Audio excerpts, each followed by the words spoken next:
할렐루야. 오늘은 마가복음 4장 35절에서 41절 말씀을 본문으로 풍랑을 잔잔케 하신 예수님 이란 제목으로 말씀의 은혜를 나누겠습니다. 마가복음 1장 1절에 명시된 것처럼 마가복음의 기록의 목적은 예수님이 하나님의 아들이시며 그리스도이심을 밝히는 것입니다. 한마디로 예수님은 하나님이십니다. 오늘 본문은 예수님이 하나님이라는 사실을 우리에게 다시 한번 분명하게 보여줍니다. 오늘 본문 마지막 절인 41절 말씀을 보면 예수님의 제자들이 심히 두려워하는 광경이 나옵니다. 그들은 큰 두려움에 떨면서 서로 말합니다. 예수님이 누구이시기에 바람과 바다도 예수님의 말씀에 순종한가 하였습니다. 이 질문에 대한 대답은 자명합니다. 예수님은 하나님이십니다. 예수님은 바람과 바다를 창조하신 창조주 하나님이십니다. 그러기에 바람과 바다는 예수님께 순종할 수밖에 없습니다. 물론 이런 사실은 전혀 놀라운 일이 될 수가 없습니다. 예컨대 요한복음 1장 3절을 보면 만물이 예수님으로 말미암아 지은 바 되었다고 말씀합니다. 지은 것이 하나도 예수님이 없이는 된 것이 없습니다. 바람과 바다도 예수님에서 창조되었습니다. 따라서 그것들이 예수님에게 순종하는 것은 너무나도 당연한 것입니다. 또한 히브리서 1장 2절 말씀을 보면 예수님으로 말미암아 모든 세계가 지어졌다고 밝히고 있습니다. 아울러 히브리서 1장 3절 말씀을 보면 예수님이 만물을 붙들고 계심을 밝히고 있습니다. 예수님은 온 세계 만물을 지으셨기 때문에 친히 그 모든 것들을 다스리십니다. 오늘 본문의 말씀을 통하여 예수님은 하나님이시며 만유의 주제임을 다시 한번 마음에 깊이 새기는 복된 시간이 되기를 원합니다. 그러면 이제 오늘 본문을 네 대지로 나누어서 자세히 상고하면서 은혜 받기를 원합니다. 예수님은 갈릴리 바다에 큰 풍랑을 잔잔케 하셨습니다. 마찬가지로 예수님은 우리에게 일고 있는 어떠한 풍랑도 잔잔케 하십니다. 이와 같은 믿음으로 오늘 본문을 묵상하기를 원합니다. 첫째로 풍랑 전의 고요입니다.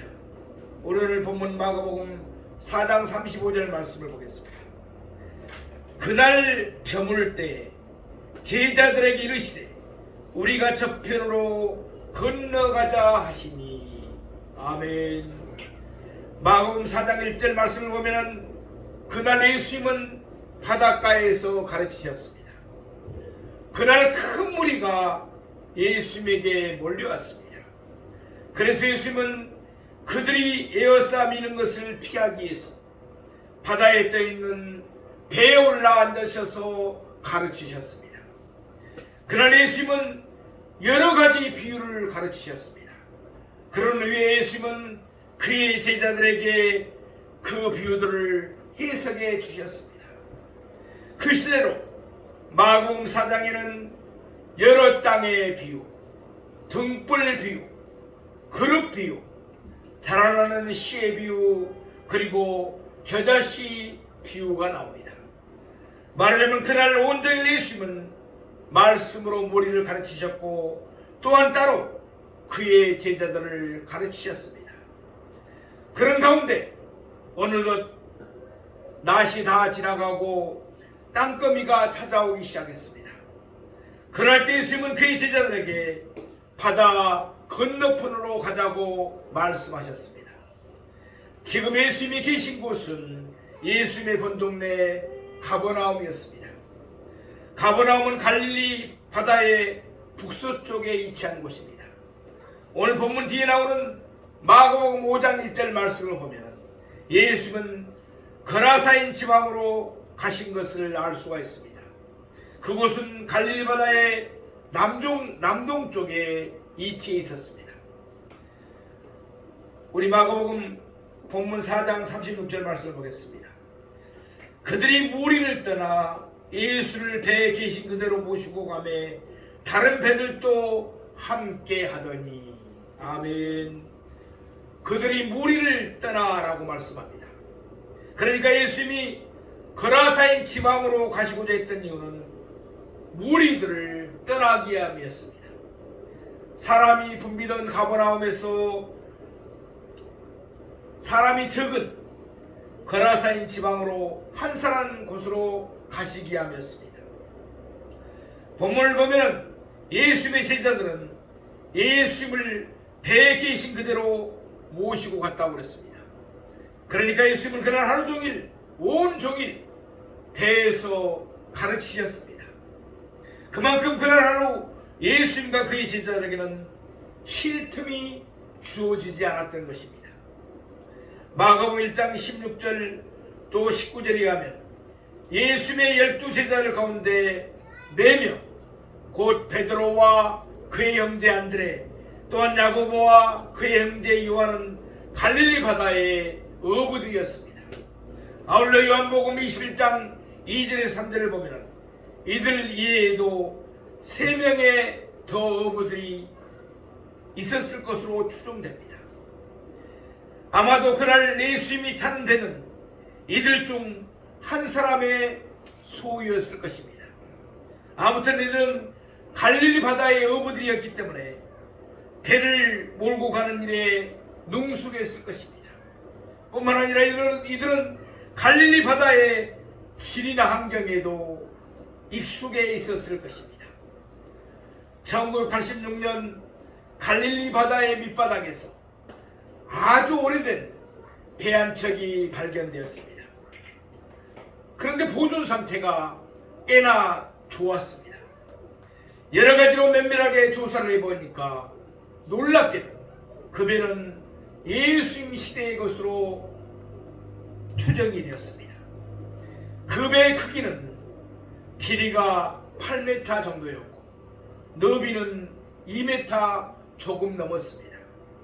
그 정도의 배라면 15명 정도가 함께 탈 수가 있었습니다. 따라서 아마도 그날 예수님은 그의 12제자와 함께 그와 같은 종류의 배를 타셨을 것으로 추정할 수가 있습니다. 그런데 마가복음 10장 4장 10절 말씀을 보면 예수님의 곁에는 12제자들만 있었던 것이 아닙니다. 다른 사람들도 함께 있었습니다. 그래서 36절의 끝말씀을 보면 다른 배들도 함께 하더라 라고 말씀합니다. 12위의 사람들은 다른 배들에 나누어 타고서 건너편을 향해 갔던 것입니다. 같은 내용을 담고 있는 누가복음 8장 23절 말씀을 보면 그날 그들은 행선했다고 말씀하고 있습니다. 말하자면 그들은 돛을 달고서 불어오는 바람을 이용해서 배가 항해하도록 했던 것입니다. 만일 역풍이 불어오거나 물결이 거세였더라면 그들은 돛을 내리고 노를 저어야만 했을 것입니다.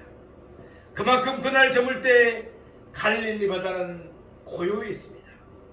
그래서 모두가 순풍에 돛을 달고서 아무런 걱정 없이 바다 건너편을 향해 갔습니다. 무척 아름답고 평화로운 광경이었을 것입니다. 여기까지는 풍랑 전의 고요였습니다. 둘째로 풍랑 속의 고요입니다. 오늘 우리 마가복음 4장 30절 말씀 보겠습니다. 큰 강풍이 일어나며 물결이 배에 부딪혀 들어와 배에 가득하게 되었더라. 갈릴리 바다의 고요가 갑작스런 풍랑에서 깨어지는 광경입니다. 그날 있었던 풍랑의 심각성은 세 가지로 설명됩니다. 큰 강풍이 일어났습니다. 물결이 배에 부딪혀 들어왔습니다. 물에 배가 가득하게 되었습니다. 큰 강풍이 일어났다고 했습니다. 갈릴리 바다는 주변이 산과 언덕으로 둘러싸여 있습니다. 때때로 북쪽에 있는 높은 산 헬몬산에서 찬 공기로 이루어진 기류가 형성이 됩니다. 그 기류가 산과 산 사이의 좁은 계곡 사이를 지나서 갈릴리 바다 쪽으로 불어오면 저절로 속도가 매우 빠르게 됩니다. 게다가 갈릴리 바다는 해발 마이너스 200m입니다. 아주 낮은 곳에 위치해 있다는 것입니다. 그래서 누가복음 8장 23절 말씀을 보면 마침 강풍이 호수로 내리쳤다고 말씀합니다. 그러니까 그때 바람이 아주 무서운 속도로 높은 곳에서 낮은 곳으로 사납게 불어닥쳤던 것입니다. 이렇듯 갈릴리 바다는 그 지형적인 이유로 인해서 번번하게 강풍이 일어나곤 했습니다. 그러나 오늘 본문에 등장하는 강풍은 그저 흔하게 일어나는 강풍이 하나가 아니었습니다. 큰 강풍이었습니다. 말하자면 이는 하나님의 섭리 가운데 예정된 특별한 강풍이었던 것입니다. 물길이 배에 부딪혀 들어왔습니다. 마태복음 8장 24절 말씀 보면은 그때 바다에 큰 물결이 일어나서 배가 물결에 덮이게 되었다고 말씀합니다. 배를 덮어버릴 만큼 큰 물결이 일어났던 것입니다.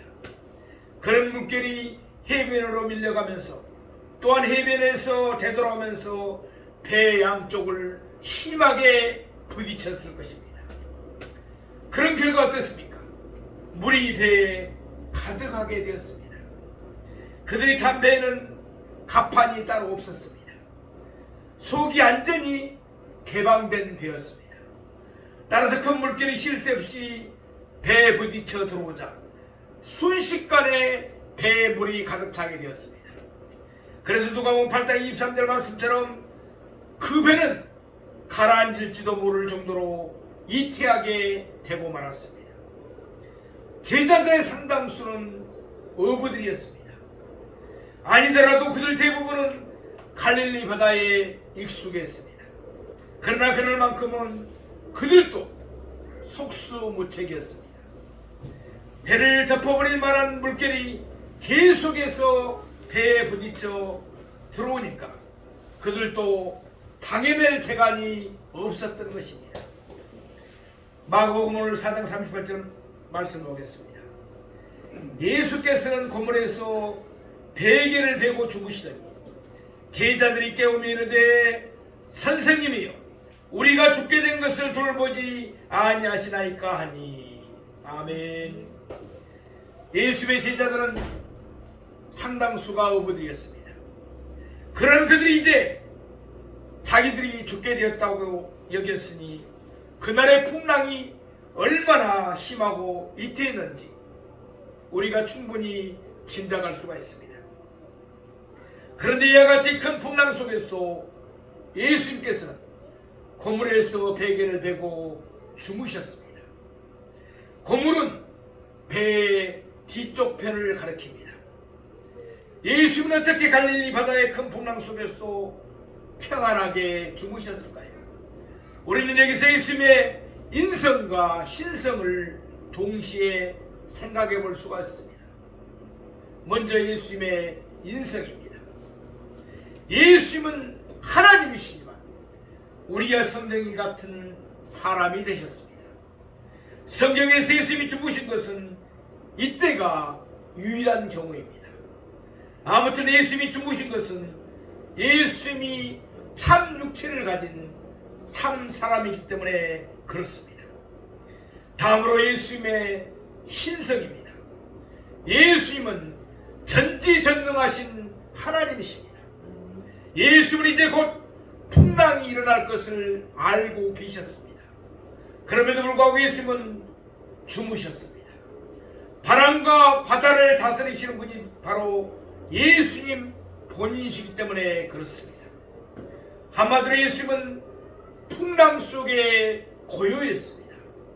우리는 그 까닭을 예수님의 인성과 신성의 양면으로 생각해 보았습니다. 그럼 이때 예수님의 제자들은 어떠했습니까? 그들은 완전히 달랐습니다. 그들은 한마디로 풍랑 속에 풍랑이었습니다. 물론 그들은 풍랑을 이겨보려고 자기들이 할 수 있는 방법을 다 써보았을 것입니다. 그러나 부질없는 노릇이었습니다. 그래서 그들은 절망적인 상태가 되어서 예수님을 깨우면서 말했습니다. 선생님이요, 우리가 죽게 된 것을 돌보지 아니하시나이까. 아멘. 마태복음 8장 25절 말씀을 보면 이때 어떤 이는 예수님을 주여 노두라고 불렀습니다. 오늘 본문에서는 선생님, 티처라고 부르고 있습니다.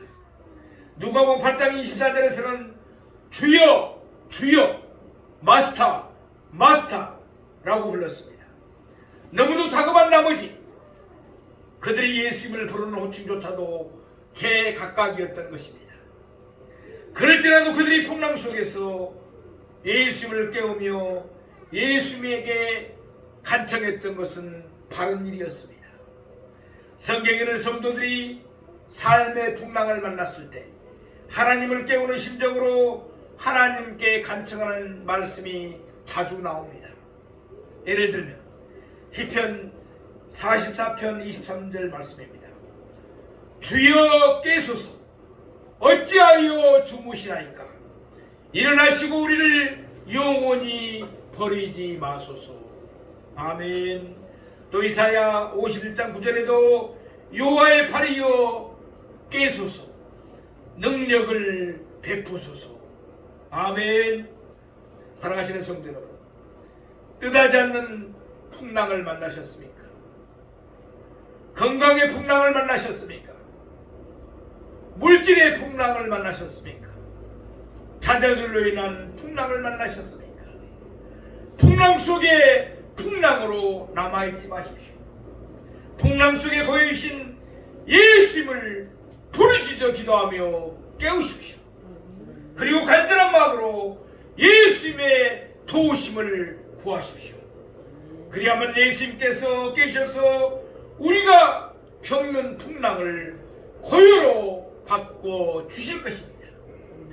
세 번째, 풍랑 후의 고요입니다. 우리 오늘 본문 마가복음 4장 39절 말씀을 보겠습니다. 예수께서 깨어 바람을 꾸짖으시며 바다들어 이르시되 잠잠하라 고요하라 하시니 바람이 그치고 아주 잔잔하여지더라. 아멘. 이는 예수님이 풍랑을 잔잔케 하시는 장면입니다. 예수님은 깨셨습니다. 뿐만 아니라 마태복음 8장 26절을 보면 예수님께서는 곧 일어나셨습니다. 예수님은 제자들의 간구를 애면하지 아니하시고 그들을 도우시기 위해서 예수님 고참에서 깨어나 일어나셨습니다. 그러니 예수님은 바람을 꾸짖으시며 바다들어 말씀하셨습니다. 마태복음 8장 26절에 하면 예수님은 바람과 바다를 동시에 꾸짖으셨습니다. 그러니까 같은 내용을 오늘 본문에서는 바람과 바다로 나누어서 이중적으로 표현하는 것입니다. 곧 이어서 예수님이 바람과 바다를 꾸짖으십니다. 그들에게 말씀하신 내용이 나옵니다. 잠잠하라 고요하라. 말하자면 예수님은 바람에게 잠잠하라고 말씀하셨습니다. 바다에게는 고요할 것을 명하셨습니다. 그저 이 말씀이 전부였습니다.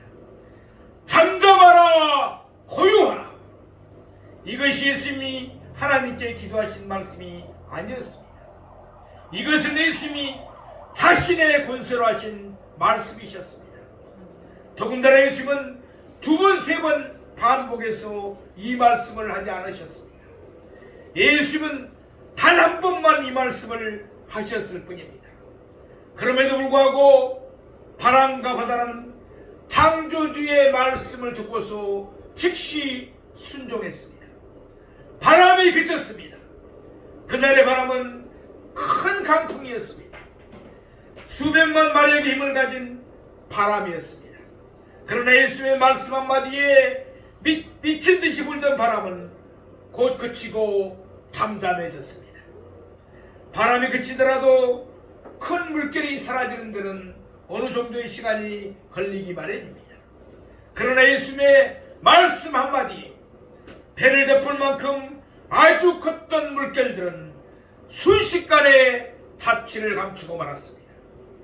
그리고는 마치 거울의 표면처럼 바다가 아주 잔잔해졌습니다. 욥기 26장 12절 말씀입니다. 그는 능력으로 바다를 잔잔하게 하시며, 아멘. 시편 89편 9절 말씀입니다. 주께서 바다의 파도를 다스리시며 그 파도가 일어날 때 잔잔하게 하시나이다. 아멘. 이와 같이 오로지 하나님만이 바람과 바다를 다스리십니다. 그런데 오늘 본문에서는 예수님께서 그의 크신 권세로 이 일을 행하셨습니다. 그런 예수님은 누구십니까?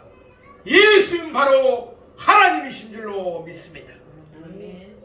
그동안 예수님은 자신이 하나님이심을 계속해서 드러내셨습니다. 예컨대 마가복음 2장 10절을 보면은 예수님께서는 죄를 사하시는 권세가 있습니다. 마가복음 2장 28절 말씀을 보면은 예수님은 안식일에도 주인이십니다. 또한 마가복음 3장 27절 말씀을 보면은 예수님은 사탄보다도 더 강하십니다. 이에도 예수님은 말씀과 이적들을 통하여 자신이 하나님이심을 계속해서 밝히 드러내셨습니다. 오늘 본문에서도 예수님은 풍랑을 잔잔케 하시고 다시 한번 자신이 하나님이심을 드러내셨던 것입니다. 네 번째로 고요 위의 풍랑입니다. 우리 오늘 본문 마가복음 4장 40절 말씀을 보겠습니다. 이에 제자들에게 이르시되 어찌하여 이렇게 무서워하느냐? 너희가 어찌 믿음이 없느냐 하시니. 풍랑을 고요케 하신 후에 예수는 그의 제자들에게 두 가지를 물어보십니다. 어찌하여 이렇게 무서워야 하느냐? 또 물어보십니다. 너희가 어찌 믿음이 없느냐? 그들이 풍랑을 무서워했던 이유는 그들에게 믿음이 없었기 때문입니다. 만일 그들에게 믿음이 있었다면 그들도 예수님처럼 풍랑 속에 고요를 누렸을 것입니다. 그러나 그들에게 믿음이 없었기 때문에 그들은 예수님이 계신데도 풍랑을 무서워했습니다. 그동안 예수님은 모든 병자들을 고치셨고 귀신들을 내쫓으셨습니다. 그들은 예수님의 권능을 봤으며 또한 예수님이 사랑으로 모든 이들을 돌보시는 것도 보았습니다. 그러나 막상 그들 자신이 풍랑을 만나자 예수님이 옆에 계시는데도 그들의 믿음은 어디로 가버렸는지 알 수가 없었습니다. 우리에게는 두 가지 경우에 풍랑이 일어날 수가 있습니다. 하나는 말씀에 불순종했을 때입니다. 선지자 요나가 겪었던 풍랑이 그랬습니다. 그는 하나님의 말씀을 거역하고 니느웨로 가지 않고 다시스로 갔습니다. 그때 하나님은 풍랑을 일으켜서 그를 돌아서게 했습니다. 또 한 경우는 믿음을 더하실 때입니다. 오늘 본문에서 제자들이 겪었던 풍랑이 그러했습니다. 그들은 말씀에 순종해서 바다 건너편으로 가고 있었습니다. 그때 예수님은 풍랑을 통하여 예수의 능력과 예수의 돌보심에 대한 믿음을 그들에게 더했던 것입니다. 사랑하시는 성도 여러분, 풍랑을 만나셨습니까? 방황이 잘못되었으면 어서 바른 길로 돌이키십시오. 말씀에 순종을 했는데도 풍랑을 만나셨습니까? 그러면 감사하십시오. 분명 놀라운 이적을 체험할 것이기 때문입니다. 더 큰 믿음을 선물로 받게 될 것입니다. 우리 마가복음 4장 41절 말씀을 보겠습니다. 그들이 심히 두려워하여 서로 말하되 그가 누구이기에 바람과 바다도 순종하는가 하였더라. 아멘. 예수님께서 제자들에게 물으셨습니다. 어찌하여 이렇게 무서워하느냐? 너희가 어찌 믿음이 없느냐? 이때 제자들의 답변은 어떠해야 했겠습니까? 주여, 이제부터는 더 이상 풍랑을 무서워하지 않겠습니다. 우리는 주께서 우리를 풍랑 속에서도 돌보심을 믿습니다. 아멘. 그러나 그들의 반응은 달랐습니다. 그들은 심히 두려워했습니다. 그들은 풍랑을 무서워했지만 이제는 풍랑도 그치고 고요해졌습니다. 그럼에도 불구하고 그들은 지금 심히 두려워하고 있습니다. 말하자면 고요의 풍랑이 새롭게 그들을 찾아온 것입니다. 그러면 왜 그들이 심히 두려워했습니까? 그 이유가 하반부 말씀에 나오고 있습니다. 서로 말하되 그가 누구이기에 바람과 바다도 순종하는가 하였더라. 아멘. 이 질문에는 대답이 따로 필요가 없습니다. 예수의 제자들은 바람과 바다가 예수의 말씀에 절대적으로 순종하는 것을 자기 눈으로 똑똑히 보았습니다. 그러면 바람과 바다를 그토록 온전하게 다스리시는 예수님은 누구이십니까? 대답은 자명합니다. 예수님은 하나님이십니다. 예수님은 바람과 바다를 창조하셨습니다. 그러기에 예수님은 만유의 주제가 되셔서 바람과 바다를 온전하게 다스리는 줄로 믿습니다. 이제 예수님의 제자들은 하나님의 충만한 임재 앞에 서 있는 자신들을 발견하게 됐습니다. 자연히 그들은 심히 두려워할 수밖에 없었습니다. 전능하신 하나님, 지극히 거룩하신 하나님 앞에 서면 죄인들은 인간들인 누구라도 심히 두려워할 수밖에 없기 때문입니다. 사랑하시는 성도 여러분, 오늘 본문에서 예수님은 자신이 하나님이심을 분명하게 보이셨습니다. 우리는 예수님이 하나님이심을 믿어야 합니다. 그래야 우리는 예수님이 다스리는 하나님 나라의 백성이 될 수 있기 때문입니다. 예수님은 만유의 주제이십니다. 시편 55편 22절에 보면 내 짐을 여호와께 맡기라. 그가 너를 붙드시고 의인의 요동함을 영원히 허락하지 아니하시리로다. 우리의 짐을 예수님께 맡기십시다. 베드로전서 5장 7절 말씀입니다. 너희 염려를 다 주께 맡기라. 이는 그가 너희를 돌보심이라. 아멘. 물질로 인해서, 건강의 문제로 인해서, 자녀의 문제로 인해서 여러 가지 문제를 만나서 염려하고 계십니까? 우리의 염려를 다 예수님께 맡기십시다. 예수님께서 우리를 돌보시며 우리의 모든 풍랑을 아주 잔잔하게 해주실 줄로 믿습니다.